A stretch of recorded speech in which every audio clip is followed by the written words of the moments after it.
So with Apple's iPhone 12 mini now available to order, the real question is whether or not you should go for it and what sort of things you should be considering when looking to maybe make a purchase. And in this video, we're going to address a few of those things you need to think about before putting down your order. We'll aim to cover off what the iPhone 12 mini is, what are some of the pros about it, and also some of the cons that you might not consider when you first look at buying it. So make sure you watch to the end and hit that subscribe button before we get going. So let's get started, shall we? So first things first, the iPhone mini in my opinion was one of the standout things of this announcement. It's the iPhone we have been asking for such a long time, or at least a lot of people have. It is a mini form factor, but it packs the same hardware in there that the iPhone 12 includes. Normally when we get mini devices, we get mini in all aspects. The specs get shrunk down, we get a worse camera, we get a worse processor, but with the iPhone 12 mini, we get exactly the same hardware that you get in the standard iPhone 12, although we do get a couple of things that have been shrunk down, i.e. the battery.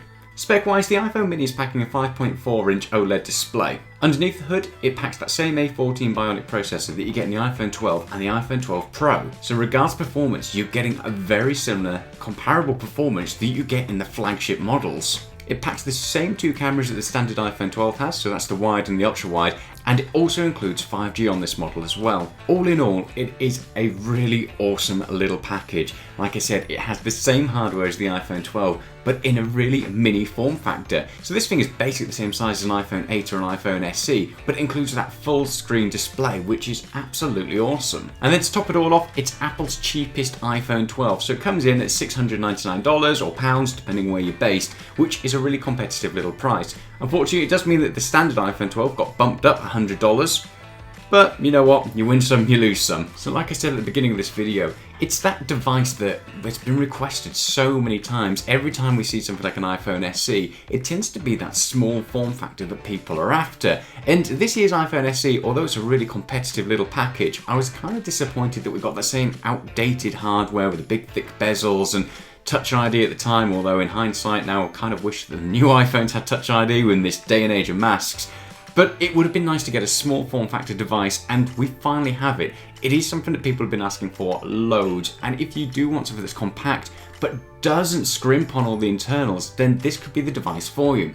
Now, there are a couple of things that you need to consider before plunking down your money and buying one of these things, and I'm going to cover those off now. So first up is that battery inside of it. Now, obviously, Apple can't work miracles, and there are basically just physical limitations. And the smaller your device gets, the smaller the battery inside of it. Now, there are a few things that have improved this generation. We have the A14 processor, which is a much more power efficient, which is a good thing. And also it is powering and pushing a much smaller display, which again is another good thing. But once those 5G antennas start kicking in, or if you do anything intensive at all, like gaming, or if you do a lot of photography or video capturing on this device, you are going to chew through that battery like no one's business. And that is absolutely something to consider with this. If you're the kind of person who needs this for work and you need to get a solid day or two out of this thing, then this definitely isn't going to be the device for you. You're going to be carrying around portable battery packs, or maybe slapping on a charging case or something like that on there, because this battery, although day to day it'll probably do pretty well for just the average use, when you start doing anything at all power intensive and that A14 processor kicks in, you're going to chew through that battery like no one's business. The other thing to consider when you're looking at the battery as well is if you're chewing through the battery relatively quickly, if you're doing things like gaming, if you're doing anything that's intensive on that thing and it's just constantly ruining the cycles, you're also going to be destroying the longevity of this device. And what I mean by that is you're going to be charging it more regularly than something like the Pro or the Pro Max, and that means you're going to be shortening the lifespan of the thing. It also makes me wonder as well, packing so much into such a small body, what sort of effect is that going to have on heat and thermal performance? And again, my iPhone Pro Max, my 11 Pro Max, gets extremely hot when I do any form of gaming, or if I do sort of long video shoots or anything like that. And that on its own, that worries me about the device's health and what that's doing to it. If I packed that sort of hardware into such a small device and I did the same sort of things I do on my Pro Max, I just think it would either become unbearable to hold, or it would be absolutely decimating the internals of it, and again, shortening the lifespan. So another thing to consider. Basically, yes, you're getting those same internals that you would get on something like the iPhone 12 or the iPhone 12 Pro, but you are going to be restrained by the size of this device. because at the end of the day, they can't work miracles. They can't push that heat out magically. It's got to go somewhere, and that's going to cause thermal throttling and potentially longer term damage to the device as well, and just shortening the battery in general. And on the subject of battery, iPhone have even had to go so far as to limit the charging speed and power of something like their MagSafe charging, and that's simply because the amount of heat that thing puts out, and when you're doing anything like wireless charging, you're losing a lot of energy through heat, and by putting more through to it, you're just going to be damaging the device. So straight away, that should be a warning sign. The other thing to consider, and this one seems obvious at first, but it's not necessarily something that you think about when you first see these nice mini devices. So you're going to be getting a bigger screen than something like the iPhone SE in that nice small form factor. But in this day and age of content consumption, that's not necessarily a good thing.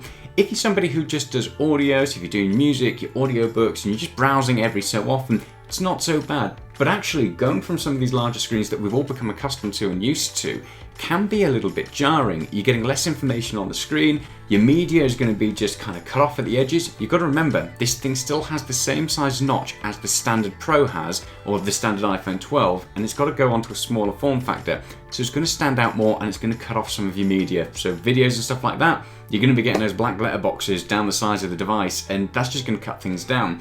If you're somebody who is using this a lot for gaming and media, then you're probably not going to be too concerned about the small form factor, and you'll want something that's a little bit larger.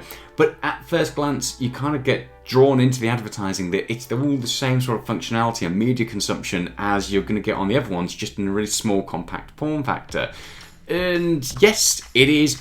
But you just have to remember, it is smaller and there is less screen real estate there because of it. And probably one of the final things to consider is the value proposition of this. At first glance, again, it's the cheapest iPhone 12 on the market and it seems like a really good value proposition. But again, if you're somebody who needs more storage, for example, that's going to cost you another $50. So you're going from that $699 up to $749, and suddenly it's starting to increase and you start to get a little bit closer to something like the 12 Pro pricing. But the biggest thing to consider here is if you're in the value market and you're after something that's small and compact and you're not bothered about the screen size, and you're after something that's in the value market, then the iPhone SE is absolutely something to be worthwhile considering. It still packs the A13 processor, which is absolutely awesome, and it has a brilliant camera setup on them. Although its battery life does fall short because it's a small battery and a small form factor, you're going to be seeing similar with something like the iPhone 12 mini. But your major difference with this one is it retails at $399 versus $699. So if value is a proposition that you're looking for, then the iPhone SE is still an absolutely amazing package to go for, coming in at a much better value proposition than something like the 12 mini. And if screen real estate isn't a massive thing for you, then that could be it. It also has its advantages. It has Touch ID, and like I said earlier, in this day and age of masks and coverings and all of that, Touch ID is crazy convenient right now. So actually, it might be better for the majority of people who are looking at a 12 mini. So definitely something worthwhile checking out and considering. So another thing on the value proposition to consider is how much value this thing will hold. And the first thing is the cheaper models don't tend to hold their value quite as well when it comes to trade-in later down the line. So if you're somebody who does want to upgrade this in a year or 2 years time, you've just got to understand that that recycle value or that trade-in value might have declined more rapidly than something like the Pro models. The other thing as well when we're looking at this is we've talked about potential battery degradation and other things that are happening in the device to cause it to overheat and slowly drain. And if you are somebody who's using a lot of things on there, then that is going to be happening. If you're trying to sell it privately in the future and there's multiple battery cycles on there and the battery health is looking pretty limited, then again, that is going to decrease the value. So again, if you're somebody who's looking to upgrade quite regularly and you want to do this in a year or 2 years' time, just bear in mind that the value of your device probably won't hold up quite as well as something like the larger models. All in all though, this device is looking pretty awesome. It's been the sort of thing that I've been looking forward to for a very, very long time. Like I said, I have the 11 Pro Max, and at first it was great to have. I loved having that extra screen real estate. I loved being able to do gaming and stuff like that on there and not really having any limitations in the screen size. But now on a day-to-day basis, I just really dislike it. It's too large, it's too heavy, it's cumbersome, it stretches the hell out of my pockets, which is never a good thing. And having something like a mini model now, it is really, really appealing. I use my iPad for the majority of things, or my MacBook, and I don't tend to go to my phone all the time for media consumption and stuff like that. So actually, I would much rather make the trade-off, go for something like the iPhone 12 mini, use that little bit of saving of cash to maybe put it towards something like an iPad, an Apple Watch, or just something else. And you know what, have a smaller, more convenient phone. It's not going to be the phone for everyone, and like I said in this video, there's definitely some things that you need to consider before, jumping in and making your purchase.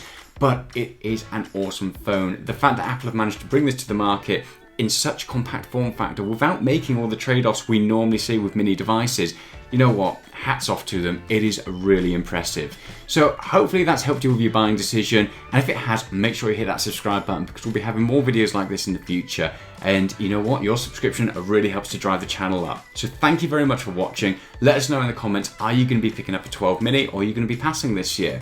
Ta-ra for now, and we'll be back soon. Bye.